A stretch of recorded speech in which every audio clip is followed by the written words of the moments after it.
नमस्कार, AR blog में आपका स्वागत। हमारी आज की कहानी है आत्मनिर्भर। माँ, आपसे कितनी बार कहा है कि गुड़िया को ऊट पटांग बातें मत सिखाया करो। बड़ा बेटा राम अपनी माँ विमला देवी पर भड़कते हुए बोला तो वो चौंक गई। पर बेटा, मैंने ऐसा क्या सिखा दिया गुड़िया को जो तुम इतने नाराज हो रहे हो? इतने में उनकी बड़ी बहू सोनिया बाहर निकली और कहने लगी, माँ जी, आज सुबह से आपकी गांव की भाषा में ना जाने क्या क्या बड़बड़ा रही है हमारी बच्ची। हम उसे इतने महंगे इंग्लिश मीडियम प्ले स्कूल में पढ़ा रहे हैं ताकि अच्छे से इंग्लिश सीख पाए और आगे उसका कॉन्वेंट स्कूल में एडमिशन हो सके। लेकिन आप हैं कि हमारी सारी कोशिशों पर पानी फेरने पर तुली हुई है। विमला देवी जी हैरानी से बेटे और बहू की बातें सुनती जा रही थी और इतने में बहू अपने पति राम से बोली, सुनिए जी, आपकी माँ की गवारों वाली भाषा तो हमारी बच्ची का भविष्य बर्बाद कर देगी। ना जाने इसके लिए क्या क्या सपने देखे हैं मैंने। अपनी माँ से कहिए जरा दूर ही रहे हमारी बच्ची से। विमला देवी जी काफी देर से अपनी बहू की बदतमीजी भरी बातें सुनती जा रही थी। बड़ी बहू तीर के समान चुभने वाले शब्द अनवरत बोलती जा रही थी और बड़ा बेटा राम सामने चुपचाप खड़ा था, या यूं कहो कि अपनी पत्नी के व्यवहार को सहमति दे रहा था।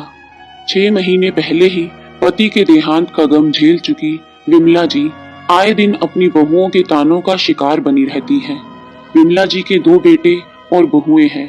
बड़े बेटे राम की एक बेटी है जिसे सब लोग प्यार से गुड़िया बुलाते हैं और छोटे बेटे लक्ष्मण की 1 वर्ष पहले ही शादी हुई है। हुआ यूं था कि विमला देवी जी अक्सर काम करते हुए अपने गांव के लोकगीत गुनगुनाया करती थी और इन गीतों के साथ जुड़ी अपनी बचपन की यादें ताजा कर लिया करती थी। एक दिन गुड़िया ने अपनी दादी को ये गीत गाते हुए सुन लिया और तोते की तरह कुछ शब्दों को रट लिया। नतीजतन बड़ी बहू ने इतना बड़ा बवाल खड़ा कर दिया। दरअसल ये मुद्दा तो केवल एक बहाना था अपनी सास पर रोब जमाकर रखने के लिए।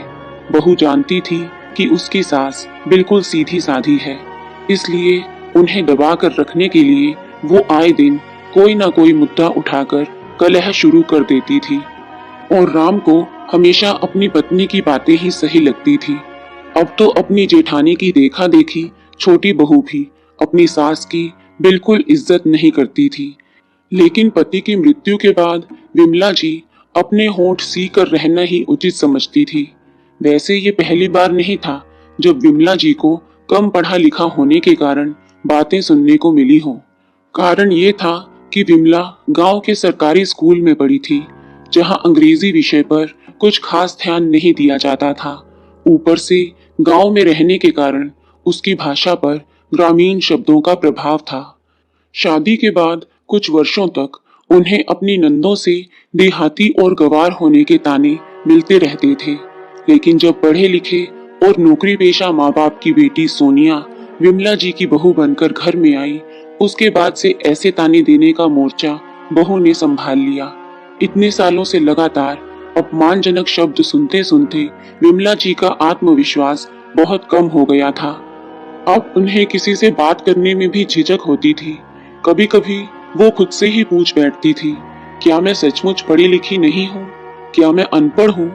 छोटे से गांव के साधारण से परिवार से संबंध रखती थी विमला देवी, जिनके जन्म पर दादी फूट फूट कर रोई थी, क्योंकि 2 बेटियों के बाद तीसरी बेटी का भी बोझ पड़ गया था परिवार पर। घर की मुखिया दादी थी।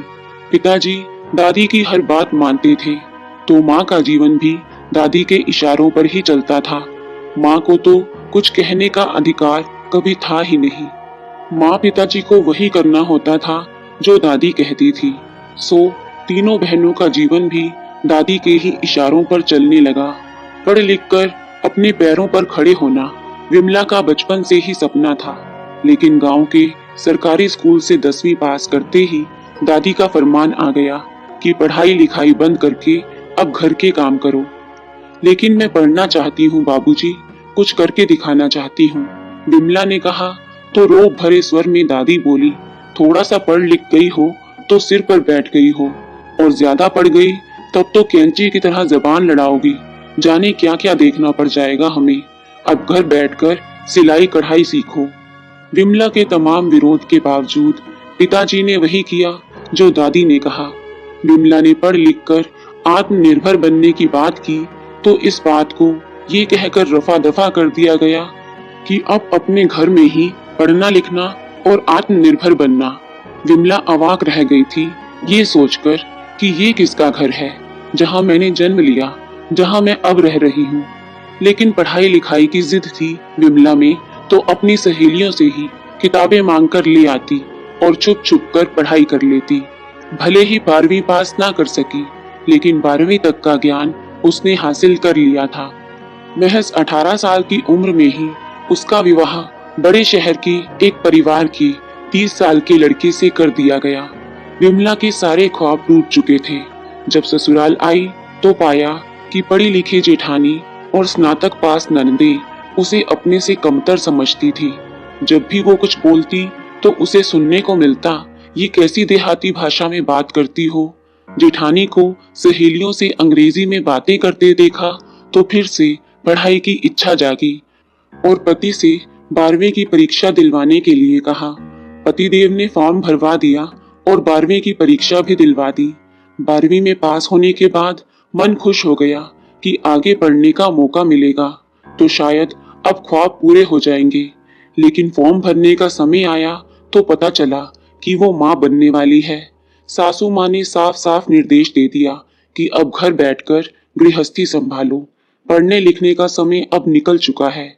बड़ा बेटा राम पैदा हुआ तो 1 वर्ष के बाद छोटा बेटा लक्ष्मण भी इस दुनिया में आ गया।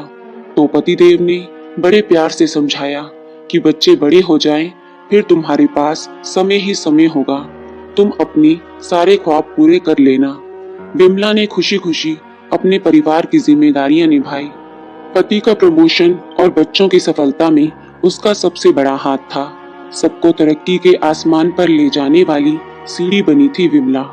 धीरे धीरे अपने ख्वाबों को तो जैसे भुला ही दिया उसने। आज जब विमला ने बेटे बहू के मुंह से भी अपमानजनक बातें सुनी तो उसका धीरज जवाब दे गया। अकेले में जाकर खूब रोई, लेकिन फिर खुद को संभालते हुए हमेशा की तरह अपने काम में व्यस्त हो गई। शाम को विमला खरीदारी के लिए मार्केट गई तो भीड़ में से अचानक एक आवाज उसके कानों से टकराई। विमला, ओ विमला। विमला को ये स्वर कुछ जाना पहचाना सा लगा। फिर सहसा बोली, रज्जो। पीछे मुड़कर देखा तो रज्जो ही खड़ी थी। इतने सालों बाद अपनी बचपन की सहेली से मिलकर विमला का चेहरा खुशी से खिल उठा। वो बच्चों की तरह चहक उठी। चल पास के रेस्टोरेंट में चलकर बैठते हैं, रज्जो ने कहा तो विमला बोली, इतने सालों बाद तू यहाँ इसी शहर में मिलेगी, मुझे तो अंदाजा ही नहीं था। तो रज्जो ने कहा, विमला, मेरी यहाँ के गर्ल्स कॉलेज में प्रिंसिपल के तौर पर पोस्टिंग हुई है, सो मेरे पति ने भी यहाँ पर ही ट्रांसफर करवा लिया और बच्चे भी अब सेटल हो गए हैं। दोनों अच्छी नौकरी कर रहे हैं। तुम सुनाओ, तुम आजकल क्या कर रही हो विमला? बहुत बड़े ख्वाब थे तुम्हारे, कहीं नौकरी कर रही हो या फिर बिजनेस? रज्जो द्वारा पूछे गए इस प्रश्न पर विमला अचानक ठिठक गई। चेहरे पर निराशा के भाव घिर आए और सोचने लगी, क्या ख्वाब भी थे मेरे?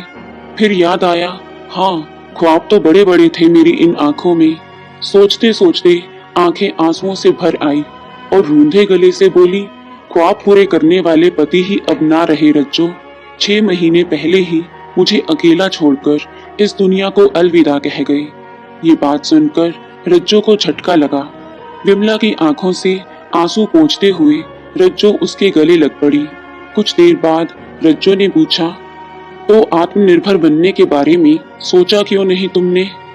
अपनी पढ़ाई करके शिक्षिका बनना चाहती थी मैं। शादी से पहले दादी के हिसाब से जिंदगी चलती थी। शादी के बाद सास ने चूल्हा चौका संभालने को कह दिया और अब बेटों की शादी हो जाने के बाद बहुओं के इशारों पर नाच रही हूँ। बहुएं नौकरी कर रही हैं तो मैं आज तक घर का चूल्हा चौका ही संभाल रही हूँ। ऊपर से अनपढ़ गवार का तमगा मेरे सिर पर लगा है, सो अलग। और अब तो उम्र भी बीत गई है। इस उम्र में तो मैं पढ़ाई नहीं कर सकती ना। ख्वाब पूरे ना कर पाने की वर्षों पुरानी टीस आज विमला के आंसुओं के जरिए बाहर आ निकली। रज्जो अवाक रह गई और हैरानी से उसे देखती रही। फिर अचानक गुस्से में बोली, क्यों, अभी कौन सा समय बीत गया है और क्या हुआ है तेरी उम्र को? लेकिन रज्जो, अब अपने ख्वाब पूरे करने निकलूंगी तो सबसे पहले तो अपने ही घर के लोग मुझ पर हंसेंगे और जग हंसाई होगी सो अलग। विमला, तू तो ऐसी ना थी। मेरी सहेली विमला तो कभी हार नहीं मानती थी। मेरी बात ध्यान से सुन। लोग एक दिन हंसेंगे, दूसरे दिन बोलेंगे, फिर तीसरे दिन भूल जाएंगे। तू लोगों की मत सोच, तू वो कर जो तुझे करना है, जो तुझे खुशी देता है। ये बात हमेशा याद रखना कि जिंदगी तुम्हारी है, लोगों की नहीं। विमला अपने अंदर की उस चुलबुली और बेबाक लड़की को जगा जो अपनी दादी के सामने भी बोलने की हिम्मत रखती थी। तू आज भी वो सब कुछ कर सकती है जो उस समय कर सकती थी।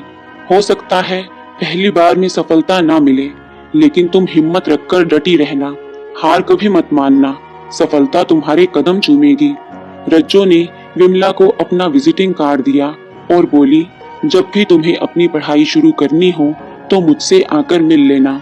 मैं तुम्हारे लिए कॉलेज में स्पेशल क्लासेस का प्रबंध करवा दूंगी। सहेली की बातों ने विमला में जैसे नई हिम्मत का संचार कर दिया। उसे ऐसे लगा जैसे किसी ने उसे गहरी नींद से जगाया हो।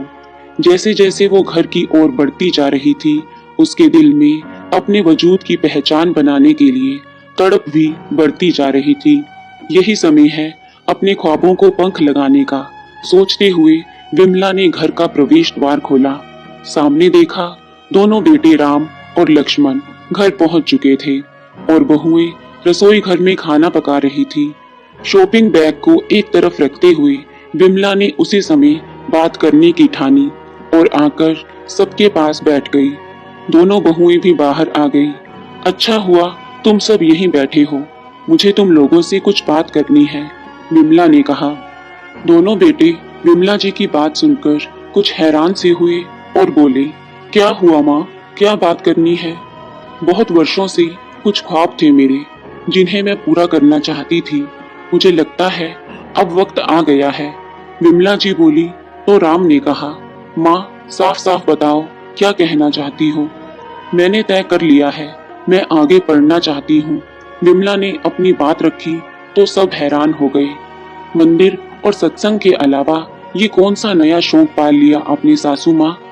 ये भी कोई पढ़ाई करने की उम्र है? कुछ तो सोचकर बोला कीजिए। बहू तंज कसने के इरादे से बोली। माँ आप ठीक तो हैं? ये कैसी बहकी बहकी बातें कर रही है आज? त्योरियां चढ़ाते हुए बड़ा बेटा राम बोला। हाँ मैं बिल्कुल ठीक हूँ। और ये क्या तरीका हुआ बात करने का राम?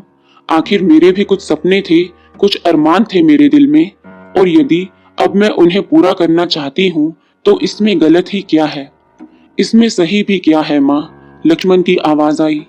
आप इस उम्र में पढ़ाई करने के लिए निकलेंगी तो आस पड़ोस के लोग क्या कहेंगे? और फिर मेरा ससुराल भी तो इसी शहर में है, वहां मेरी क्या इज्जत रह जाएगी? और मेरे दोस्त, वो लोग तो मुझ पर हंसेंगे, मेरा मजाक उड़ाएंगे। छोटी बहू त्रिशा भी कहाँ चुप रहने वाली थी, ताना कसते हुए बोली, माँ जी अभी अभी पिताजी की मृत्यु हुई है और आपको ये सब करने की सोच रही है? और यदि ये सब कारनामे करने ही हैं तो कहीं और जाके कीजिए, इस घर में ये सब नहीं चलेगा। बेटे बहुएं अपना फैसला सुनाकर अपने अपने कमरे में चलते बने। विमला जी वहीं स्तब्ध सी बैठी रह गई। लेकिन इस बार उनके बागी मन ने बेटे बहुओं के फरमान को मानने से पूरी तरह इनकार कर दिया। उन्हें एहसास हो गया था कि यदि अब भी वो हमेशा की तरह दब गई तो सिर्फ अफसोस ही रह जाएगा जिंदगी में कि अपनी छोटी छोटी ख्वाहिशों को भी पूरा नहीं कर पाई। अगले दिन सुबह तक विमला जी ने सोच लिया कि उन्हें अपने ख्वाब कैसे पूरे करने हैं। जब सब लोग तैयार होकर अपने अपने काम पर चले गए तो विमला जी भी कॉलेज जाने के लिए निकल गई। कॉलेज पहुंची तो प्रिंसिपल ऑफिस के बाहर बड़े बड़े अक्षरों में लिखा था, डॉक्टर रजनी वर्मा। मन ही मन सोचने लगी, कितना गर्व महसूस करती होगी रज्जो अपने आप पर। इतने में गार्ड आकर पूछने लगा, किससे मिलना है आपको? प्रिंसिपल से मिलना है, विमला जी ने कहा तो गार्ड उन्हें ऑफिस में ले गया। विमला को अपने सपनों की ओर कदम बढ़ाते देखकर रज्जो को बहुत खुशी हुई। विमला जी का स्नातक प्रथम वर्ष में एडमिशन के लिए फॉर्म भर दिया, लेकिन जब विमला जी ने अपनी सहेली से कहा कि घर के हालातों के कारण वो प्रतिदिन क्लास अटेंड करने नहीं आ पाएगी, तो रज्जो कुछ सोच में पड़ गई। लेकिन उसके बाद तुरंत चेहरे पर मुस्कुराहट बिखेरते हुए कहने लगी, इसका भी हल है मेरे पास। जो विद्यार्थी कक्षा अटेंड करने के लिए कॉलेज नहीं आ पाते, उन्हें हम वीडियो के जरिए लेसन उपलब्ध करवा देते हैं। कल से रोज के कक्षा कार्य की वीडियो तुम्हारे पास मोबाइल में भेज दी जाएगी। तुम्हें कॉलेज में केवल परीक्षा देने के लिए आना होगा। अगले दिन से ही विमला जी ने बेटे बहुओं के जाने के बाद पढ़ाई करनी शुरू कर दी। पढ़ाई की शौकीन विमला जी रात को भी पढ़ने के लिए 2 घंटे का समय अवश्य निकालती थी। दोनों बहुओं को कभी कभी कुछ शक भी होता था कि माँ जी ने मोबाइल फोन के साथ कुछ ज्यादा ही समय बिताना शुरू कर दिया है और कहीं आती जाती भी नहीं। लेकिन फिर बात रफा दफा हो गई। उधर समय समय पर रज्जो भी फोन करके विमला जी की पढ़ाई के विषय में जानकारी लेती रहती थी। पढ़ाई करते करते अब विमला जी में भी आत्मविश्वास वापस लौट रहा था। समय बीतने लगा। देखते ही देखते 3 साल बीत गए। आज विमला जी कुछ बेचैन सी थी, क्योंकि आज उनकी परीक्षा का परिणाम आना था। रसोई घर का काम करते करते विमला जी इसी बारे में सोच ही रही थी कि इतने में रज्जो का फोन आया। विमला, तुमने आज का अखबार पढ़ा? अरे तुमने तो कमाल कर दी। ग्रेजुएशन के तीसरे वर्ष की परीक्षा में तुमने पूरे राज्य में प्रथम स्थान हासिल किया है। विमला, तुमने हालातों से लड़कर न केवल ग्रेजुएशन की डिग्री हासिल कर ली, बल्कि प्रथम स्थान हासिल करके अपने जैसी अन्य औरतों के लिए भी एक उदाहरण पेश किया है। विमला जी तुरंत जाकर अखबार खरीद कर ले आई। देखा तो अखबार में प्रथम पृष्ठ पर उनकी फोटो के साथ हेडलाइन लिखी हुई थी, पढ़ाई लिखाई की कोई उम्र नहीं होती, आप जिस उम्र में चाहें उस उम्र में पढ़ाई की तरफ लौट सकते हैं। ऐसी मिसालों को जिंदा रखने में योगदान दिया है 50 वर्ष की विमला देवी ने। अखबार में अपना नाम और तस्वीर देखकर विमला जी फूले नहीं समा रही थी। आज उनकी आंखों में जो चमक और चेहरे पर जो संतुष्टि के भाव आए, वो आज से पहले कभी नहीं आए थे। विमला जी मन ही मन सोच रही थी कि जब वो ये बात अपने बेटों और बहुओं को बताएंगी और अखबार के पहले पन्ने पर अपनी फोटो दिखाएंगी, तो उन्हें एहसास होगा कि अपनी माँ को पढ़ाई करने से मना करके कितनी बड़ी गलती कर रहे थे वो लोग। आज मेरे बेटे गर्व महसूस करेंगे मुझ पर, सोचते हुए अंदर ही अंदर उत्साहित होती विमला जी से अब और इंतजार ना किया जा रहा था। शाम को सब बेटे बहू घर पर आए तो विमला जी ने बड़ी खुशी खुशी अखबार उनके सामने रख दिया। बड़ा बेटा राम अखबार पढ़कर हैरान रह गया। गुस्से से उसकी त्योरियां चढ़ गई। माँ, ये सब करके आखिर आप साबित क्या करना चाहती हैं? पहले भी आपको यही बात समझाई थी कि ये सब नौटंकी करनी है तो कहीं और जाकर कीजिए। अखबार देखकर बड़ी बहू बोली, अच्छा, तभी मैं सोच रही थी इतने दिनों से माँ जी फोन पर क्या कर रही हैं, तो ये गुल खिला रही थी आप। बहू, थोड़ा तमीज से बात करो, ये कैसा तरीका हुआ मुझसे बात करने का? विमला जी ने विरोध जताया। बड़ी बहू, जब तक मैंने पढ़ना शुरू नहीं किया था तब तक मैं तुम्हें अनपढ़ और गंवार लगती थी और दिन भर तुम मुझे इस बात के ताने दिया करती थी। अब यदि मैं पढ़ाई कर रही हूँ तो इसमें भी तुम्हें शर्मिंदगी महसूस हो रही है। मेरी पढ़ाई लिखाई तुम्हें नौटंकी लग रही है। तुम लोग तो नौकरी पर चली जाती थी, मैं पीछे घर का सारा काम निपटा कर अपनी पढ़ाई शुरू करती थी। अपने ये ख्वाब तो मैं बहुत पहले पूरे करना चाहती थी, लेकिन अपने बेटों के लिए मैं अपने ख्वाबों को भी भूल गई। फिर अपने बेटों की तरफ देखते हुए बोली, तुम दोनों की सफलता में मैंने अपनी सफलता देखी। जब तुम अपनी कक्षा में प्रथम आते थे तो मुझे लगता था कि मेरी जीत हुई है, लेकिन इस बात का एहसास मुझे आज हुआ कि कितनी गलत थी मैं, जो अपनी औलाद के पीछे अपने सपनों को भूल गई थी। आंसुओं से भरी आंखें लिए विमला जी रूंधे गले से बोलने लगी, लेकिन बस अब बहुत हुआ। अब मैं इसके आगे बीएड की पढ़ाई भी करूंगी। मैं अब रुकने वाली नहीं हूँ। इतनी बात पर भड़कते हुए छोटा बेटा बोला, माँ, अगर आपको ये सब काम करने हैं तो आप कहीं और जाकर रहिए। ये तमाशा अब हम और ज्यादा बर्दाश्त नहीं कर सकते। अगले दिन सुबह कुछ न्यूज रिपोर्टर विमला जी का इंटरव्यू लेने के लिए घर पर पहुंच गए और विमला जी से प्रश्न पूछने लगे। इस प्रश्न के उत्तर में कि आप इसके बाद क्या करने का सोच रहे हैं, विमला जी ने कहा, मैं आगे बीएड की पढ़ाई शुरू करना चाहती हूँ और साथ में ही अपना कोचिंग सेंटर खोलना चाहती हूँ। रविवार था, सो बेटे और बहुएं भी घर पर थे। अपनी माँ को इंटरव्यू देते हुए देखकर मन ही मन क्रोध में उबल रहे थे, लेकिन न्यूज रिपोर्टर्स के सामने कुछ ना बोले। लेकिन जैसे ही न्यूज रिपोर्टर्स निकले, वे अपनी माँ पर बरस पड़े। माँ, आखिर ये तमाशा कब तक चलने वाला है? बड़ा बेटा राम बोला तो विमला जी ने जवाब दिया, बस कुछ ज्यादा दिनों तक नहीं। बेटे बहू हैरानी से विमला जी की तरफ देख रहे थे कि माँ इतनी आसानी से कैसे मान गई। लेकिन अगले ही पल विमला जी ने कहा, रात को तुम लोग कह रहे थे कि अब तुमसे ये सब बर्दाश्त नहीं हो रहा और अगर मुझे कुछ करना है तो मैं कहीं और जाकर रहूं। इसलिए मैंने फैसला ले लिया है कि अगर जाना ही है तो तुम लोग घर छोड़कर जाओगे, मैं नहीं, क्योंकि ये घर मेरा है और 10 दिन में मैं इस घर में कोचिंग सेंटर शुरू करने वाली हूँ। इसलिए जितना जल्दी हो सके अपना रहने का इंतजाम कहीं और कर लो। विमला जी ने अपने बेटे की आंखों में आंखें डालकर कहा। विमला जी की ये बात सुनकर उनके बेटे और दोनों बहुएं अवाक रह गई। वे हैरान थे कि उनकी माँ में इतना आत्मविश्वास अचानक कैसे जाग उठा। बड़ी बहू अभी कुछ बोलने ही वाली थी कि तभी विमला जी बोली, बहू, अभी मेरी बात खत्म नहीं हुई। रोज रोज की जिल्लत भरी जिंदगी जीने से अच्छा है कि मैं आत्मनिर्भर बनकर अकेले रहूं और आत्मविश्वास के साथ अपना जीवन व्यतीत करूं। ये सुनकर बेटे बहू जड़वत रह गए, लेकिन कुछ करने में असमर्थ थे क्योंकि मकान विमला जी के नाम पर ही था। विमला जी अपना फैसला सुनाकर अपने कमरे में चली गई। अगले ही दिन मकान के बाहर एक बड़ा सा बोर्ड लगाया जा रहा था। विमला जी गर्व भरी मुस्कान के साथ उसकी ओर देख रही थी। बोर्ड पर बड़े बड़े अक्षरों में लिखा था, विमला कोचिंग सेंटर। दोस्तों, क्या खूब कहा है किसी ने, मंजिल मिले या ना मिले ये तो मुकद्दर की बात है, हम कोशिश भी ना करें ये तो गलत बात है।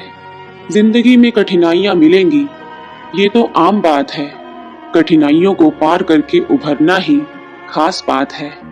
तो दोस्तों, आपको ये कहानी कैसी लगी, लाइक और कमेंट करके जरूर बताएं और चैनल को सब्सक्राइब करना बिल्कुल ना भूलें। मिलते हैं एक नई कहानी के साथ। बहुत बहुत धन्यवाद।